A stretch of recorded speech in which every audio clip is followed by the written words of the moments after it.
بسم اللہ الرحمن الرحیم نحمدہ ونصلی علی رسولہ الکریم اما بعد۔ آج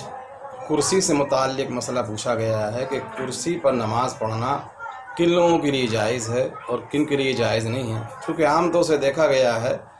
کہ کرسیاں لگی ہوتی ہیں تو ہر شخص گویا کہ کرسی پر بیٹھ کر نماز پڑھنے کی کوشش کرتا ہے، جو یہ سمجھتا ہے تھوڑا بہت بھی اس کو بظاہر تکلیف ہے اور تو کرسی پر بیٹھ کر نماز پڑھنا شروع کر دیتا ہے۔ اس لیے یہ بہت ضروری ہے کہ ہم مسئلے کو سمجھ لیں نا۔ ہر شخص کو کرسی پر بیٹھ کر نماز پڑھنے کی اجازت نہیں ہے۔ تو سب سے پہلے ہم کو یہ سمجھنا چاہیے کہ کسی شخص کو اگر گھٹنوں میں یا پیروں میں تکلیف ہے، اتنی تکلیف ہے کہ وہ زمین پر بیٹھ بھی نہیں سکتا اور بیٹھ کر سجدہ نہیں کر سکتا ہے نا، تو پھر ایسی صورت میں یہ دیکھا جائے گا کہ وہ کتنا جھک سکتا ہے۔ اگر وہ اتنا جھک سکتا ہے کہ زمین پر 9 انچ یا 1 بالشت رہ جاتا ہے، تو پھر ایسی صورت کے اندر اس کو چاہیے کہ کوئی چیز سامنے رکھ لے، یعنی اتنی اونچی جو تقریباً جو ہے نا 9 انچ کے قریب ہو یا 9 انچ سے کم ہو، اتنی اونچی چیز رکھے، اس پر سجدہ کرنا اس کے لیے ضروری ہے۔ ایسے موقع پر یہ اس کا سجدہ گویا کہ حقیقی سجدہ کے درجے میں ہوگا۔ لہٰذا اگر ایسا کوئی شخص نماز پڑھا بھی رہا ہو تو اس کے پیچھے جو لوگ کھڑے ہو کر نماز پڑھ رہے ہیں ان کی بھی نماز ہو جائے گی۔ تو اس لیے ہم کو یہ پہلی بات سمجھنا چاہیے کہ اگر کوئی شخص زمین پر بیٹھ کر اتنا جھک سکتا ہے کہ اس میں تقریباً 9 انچ کے قریب ہے نا، یعنی 1 بالشت کے قریب یا اس سے کم رہ جاتا ہے، اتنا وہ جھک سکتا ہے، تب پھر اس کے لیے کسی چیز کو رکھ کر اس پر سجدہ کرنا ضروری ہو جاتا ہے۔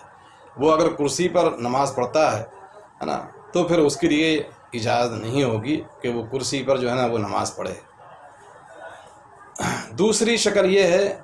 کہ کچھ لوگ ایسے ہیں کہ جن کے لیے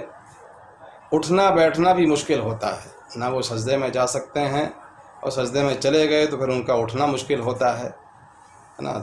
تو پھر ایسے لوگوں کے لیے اجازت ہوگی کہ وہ کرسی پر بیٹھ کر جو ہے نا وہ نماز پڑھ سکتے ہیں، جن کے لیے ڈاکٹر نے بتایا بھی ہے